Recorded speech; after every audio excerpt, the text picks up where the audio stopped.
Bonjour à tous et à toutes, j'espère que vous allez bien. Aujourd'hui on s'intéresse à la civilisation de Mu ou de l'Empire de Mu. Quand on évoque cette civilisation, région mythique du monde, on remarque immédiatement les similitudes avec l'Atlantide ou la civilisation mystérieuse de l'Indus. Son histoire est à quelques détails près la même.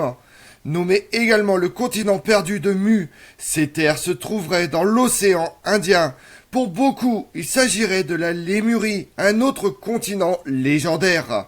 Et comme ceux des deux précédentes, aucune trace ne subsiste, à part les légendes. Mais l'Indus reste quelques vestiges et l'écriture nous est parvenue à la différence de l'Atlantide et de Mu. Vous voulez en savoir plus sur l'Empire de Mu? Venez avec moi. Il y a quelques 5 millions d'années, comme le suggèrent les hypothèses américaines inspirées des photos de l'océan du même nom prises par satellite, Cox, géophysicien de l'université de Stanford, et Egbert Stone de l'université de Washington-Ouest ont observé les photos en question et ont été frappés par le fait que les plus jeunes îles des Hawaï, Oahu, Maui et Hawaï même sont alignées selon un axe qui diffère de 8 degrés des îles plus anciennes du même archipel. Ils en ont d'abord déduit qu'il y avait donc eu un changement dans la dérive de la plaque tectonique à laquelle elles appartiennent.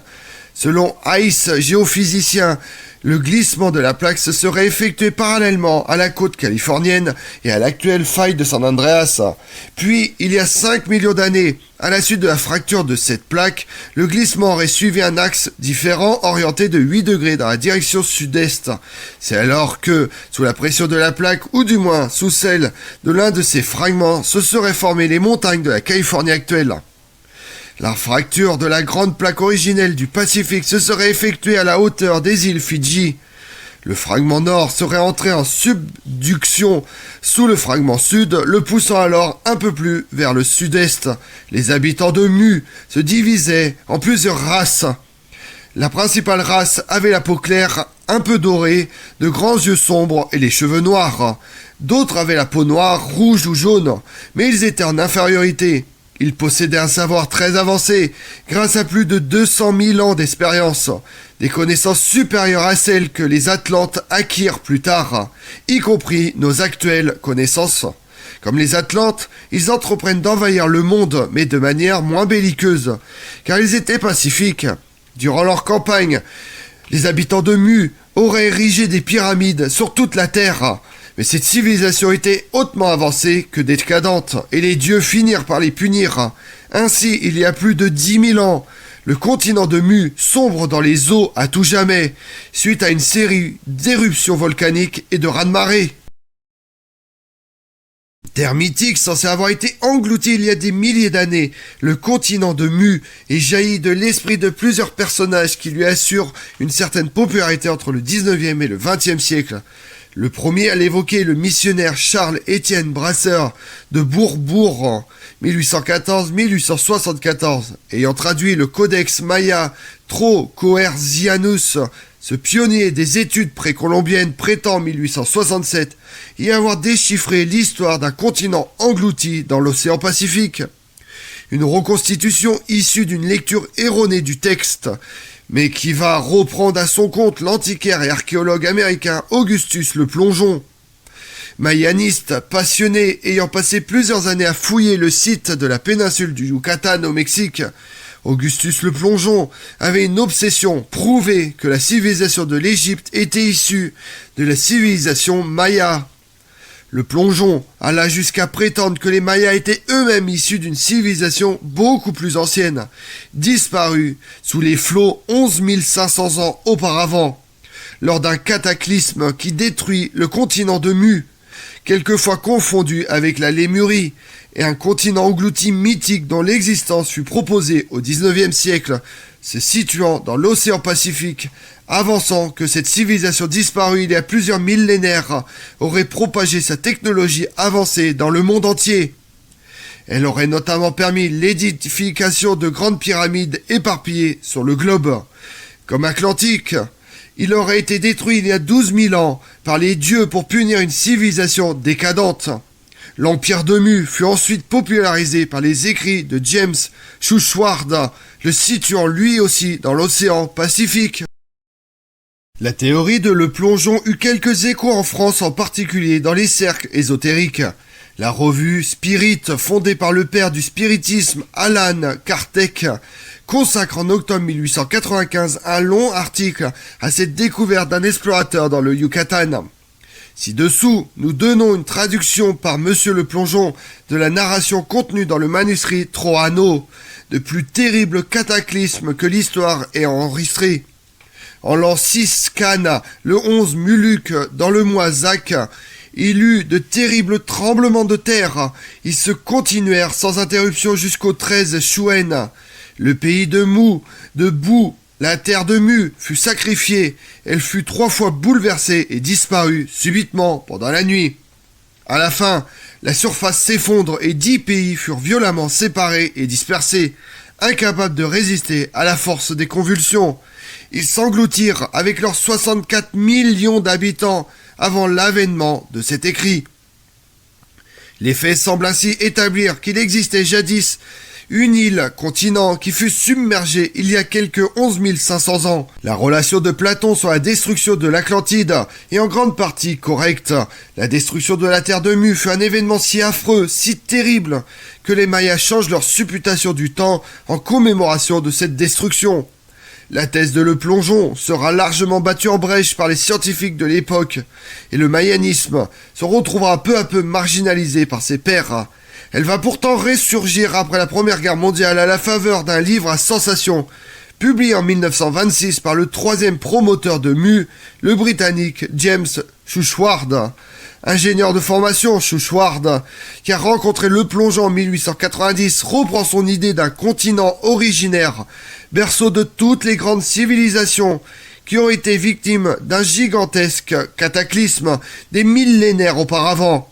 À la différence de le plongeon, il le situe dans l'océan Pacifique. Dès 1924, de nombreux titres de la presse française font écho aux découvertes en Inde de Schuchward, qui lui aurait permis d'échafauder sa théorie en reprenant la même dépêche issue de la presse américaine. Ainsi le rappelle, écrit-il le 30 novembre 1924, les amateurs de préhistoire seront satisfaits, car d'après la correspondance du Daily Express à New York, un officier anglais, le lieutenant-colonel James Schuchward, vient d'annoncer que des inscriptions gravées sur 125 tablettes trouvées par lui dans l'Inde et traduites avec l'aide de plusieurs savants bouddhistes démontrent que le berceau de l'humanité était situé sur un continent tropical, plus grand que l'Amérique du Nord, connu sous le nom de Mu, et qui fut englouti il y a 13 000 ans dans les profondeurs du Pacifique. Le colonel Schuchward déclare que la première civilisation de l'Empire de Mu était sans doute plus avancée que toutes celles qui lui ont succédé, possédant sans doute le secret d'invention dont la trace a été perdue au cours des siècles. À partir de ces fameuses tablettes écrites dans une langue oubliée, la langue Naqual, le Britannique affirme avoir découvert des informations extrêmement précises sur Mu qui s'étendait des îles Hawaï aux îles Fidji et à l'île de Pâques, qui en constituerait alors la principale montagne. Habité par 64 millions de personnes, cet empire de Mu aurait atteint son apogée 50 000 ans avant Jésus-Christ. Ses habitants étaient alors détenteurs d'une technologie plus avancée que la nôtre, comme le relate encore le rappel. À en croire les tablettes, les armées de cette époque éloignée avaient des machines aériennes capables de transporter 20 hommes. Ces véhicules de l'air étaient mus par des moteurs d'une grande simplicité, utilisant les forces naturelles que notre science moderne cherche encore aujourd'hui à capter à son tour. Il est raconté qu'un général, Ramchander, effectue dans un de ses appareils un vol de la capitale de Ceylan jusque dans l'Inde du Nord. Ses contemporains avaient d'autre part découvert la poudre et se servaient d'armes à feu. Schuchward passe le reste de son existence à dévoiler tout ce qu'il prétendait savoir sur l'Empire de Mu, publiant d'autres livres sur le sujet, mais sans jamais apporter la moindre preuve. Piochant dans le vieux mythe du paradis perdu et du déluge, l'histoire de Mu rappelle aussi bien des aspects les récits concernant l'Atlantide, qui connurent dans l'entre-deux-guerres un vif essor. Le best-seller de Pierre Benoît, L'Atlantide, date de 1919. Même si elle ne connut pas le même succès, l'écrivain féru d'ésotérisme Georges Barbarine fait ainsi sienne l'idée du continent de Mu dans son livre La danse sur le volcan paru en 1938, attirant au passage l'attention de certains titres de la presse grand public. Le quotidien régional La Dépêche du Berry, par exemple, acquiesce sans sourciller, y trouvant matière à méditer sur le destin des civilisations trop sûres d'elles. La vraisemblance de continents effondrés dans le vaste océan au temps de la première formation de la Terre, entraînant avec eux une civilisation au point de vue ésotérique infiniment plus évoluée que la nôtre, n'est plus guère contestée aujourd'hui.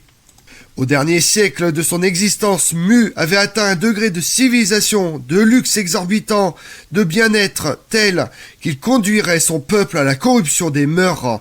L'hypothèse d'un continent sera à plusieurs reprises invalidée par des scientifiques. Dès 1935, l'anthropologue spécialiste de l'île de Pâques, Alfred Métro, démontre ainsi la thèse de Schuschward. Les travaux plus récents sur la géologie du Pacifique infirment également les suppositions de Le Plongeon et de Schuschward. Mais le mystère de l'empire de Mu et du continent de Mu demeure. Si Mu a existé ou non, son concept n'a pas empêché d'être repris pour alimenter l'imaginaire des individus à travers la pop culture. Si aujourd'hui plus grand monde ne connaît l'existence de Mu, ce dernier aura eu une belle postérité dans la culture populaire. Il donne son nom au 29e et dernier album des aventures de Corto Maltese.